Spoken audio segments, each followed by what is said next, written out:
Clint Eastwood, born Clinton Eastwood Jr. on May 31st, 1930 in San Francisco, California, grew up during the Great Depression, experiencing the struggles of frequent moves and economic uncertainty. His early life was far from glamorous, shaped by odd jobs like lifeguarding, steelwork, and forest firefighting, which gave him resilience and grounded him in reality. Despite these humble beginnings, Eastwood exhibited a natural charisma and presence that gradually opened doors in the entertainment world. His early acting efforts in the 1950s were small but built the foundation for a career that would span decades. These formative years reflected persistence and patience, qualities that would define not just his professional journey, but his personal ethos. Eastwood's rise was a slow burn, a testament to determination rather than instant fame. His trajectory reveals the blend of grit, timing, and talent required to endure in Hollywood while remaining authentically oneself. The rise of a Western icon. Eastwood's first major breakthrough came through television with Rawhide, 1959 to 1965, where he portrayed Rowdy Yates. The role introduced audiences to his stoic demeanor and magnetic screen presence, traits that would become his signature.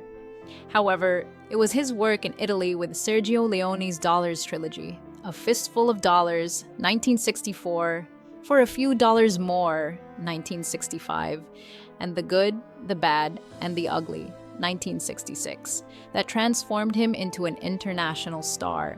As the man with no name, Eastwood embodied a new archetype of Western hero, mysterious, morally ambiguous, and quietly compelling. These films reshaped the Western genre, merging style and substance, and established Eastwood as a global cinematic force. His portrayals combined minimalist dialogue with intense physicality, captivating audiences and inspiring future filmmakers. Dirty Harry and the Cultural Impact. In 1971, Eastwood introduced another unforgettable persona with Dirty Harry playing Inspector Harry Callahan, a tough San Francisco cop challenging social norms and the justice system. The character resonated during a period of social unrest, reflecting public frustrations while sparking debates about law, morality, and vigilantism. The film's famous line, "Do you feel lucky, punk?" became a cultural catchphrase, solidifying Eastwood's influence on American pop culture. Beyond its box office success, Dirty Harry showcased his ability to bring moral complexity to characters, balancing toughness with a subtle emotional core. This era demonstrated Eastwood's growing understanding of storytelling, blending commercial appeal with thematic depth. His roles became more than entertainment. They offered a lens into societal concerns. From actor to filmmaker, Eastwood's ambition extended beyond acting as he founded Malpaso Productions, gaining control over his projects and exploring life behind the camera. His early directorial effort, Play Misty for Me, 1971, displayed his skill in suspenseful storytelling, foreshadowing the acclaim he would later achieve. Directing allowed Eastwood to explore themes of morality, redemption, and human complexity in ways acting alone could not. Over the years, he achieved cinematic mastery with films such as Unforgiven, 1992, and Million Dollar Baby, 2004, both earning Academy Awards for Best Director and Best Picture. Eastwood's style is characterized by efficiency, minimalism, and emotional precision, focusing on story and character rather than spectacle. This dedication to craft has earned him respect worldwide.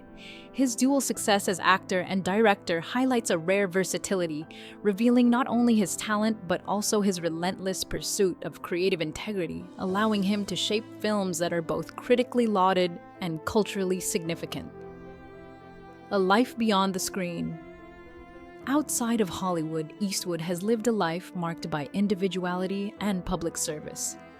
A lover of jazz, he composed and performed music for several of his films, reflecting his artistic versatility.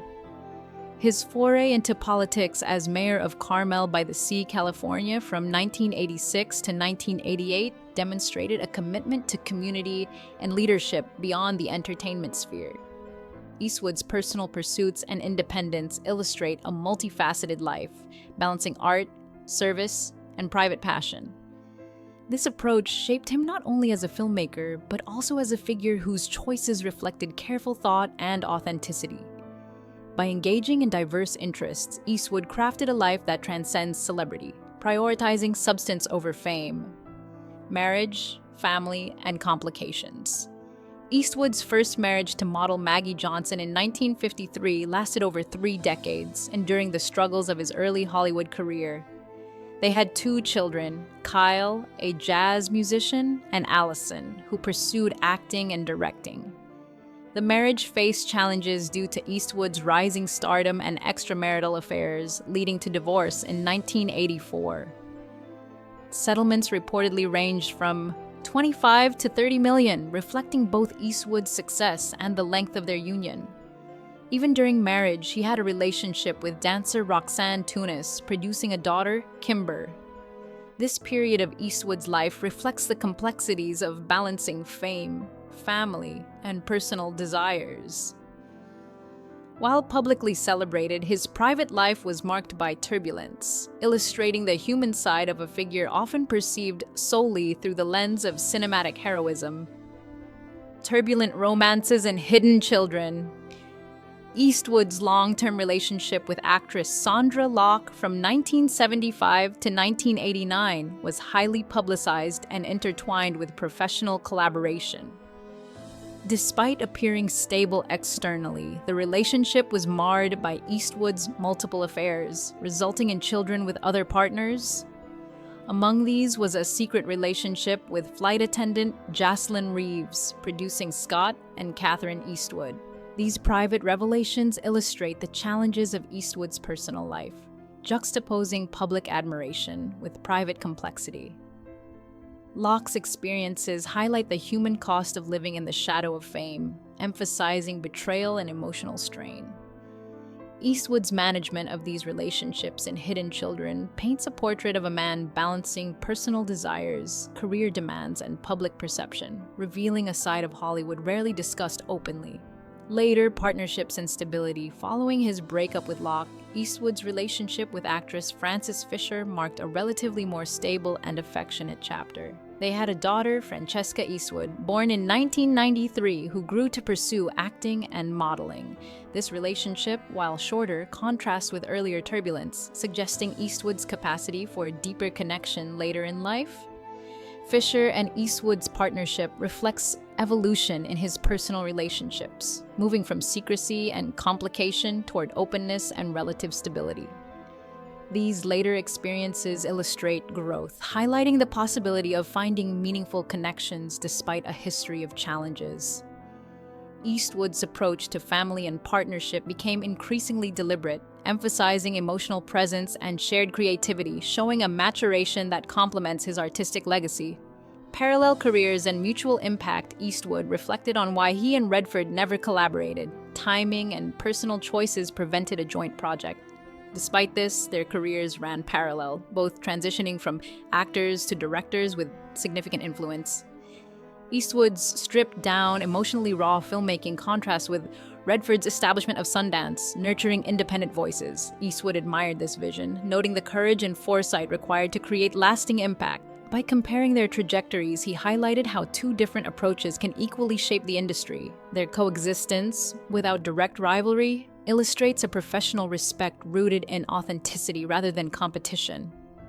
Eastwood's perspective emphasizes collaboration through admiration rather than necessity, celebrating mutual influence on cinema while recognizing individual paths, choices, and contributions. Reflection and legacy. Eastwood's words about Redford carry weight because they come from someone who has witnessed decades of cinematic evolution. At 95, he speaks from a place of reflection, humility, and gratitude, emphasizing shared journeys rather than personal rivalry. He recognizes Redford's grace, professionalism, and lasting impact, celebrating a life dedicated to craft. Eastwood's reflection underscores a broader lesson about Hollywood. Success is not solely about competition, but about integrity, contribution, and mutual respect. His ability to speak openly at this stage of life demonstrates personal growth, a willingness to honor others, and a nuanced understanding of legacy. Through his career, Eastwood exemplifies resilience, creativity, and emotional intelligence, leaving behind not only iconic films but also a model of respect and perspective in an often turbulent industry. A lifetime of reflection. Eastwood's reflections at 95 emphasize perspective gained through experience. By looking back on his life and career, he celebrates not only his achievements, but the contributions of those around him. His acknowledgement of Redford illustrates a broader philosophy. Greatness can coexist, and recognition of others' accomplishments enriches one's own journey. Eastwood's perspective underscores the importance of humility, respect, and lasting impact in an industry often consumed by ego. His ability to speak thoughtfully about peers, family, and personal choices paints a picture of a man who has navigated triumph and complexity with dignity. These reflections serve as a capstone to an extraordinary life, demonstrating that influence extends beyond individual accomplishments to encompass mentorship, inspiration, and recognition of shared artistry.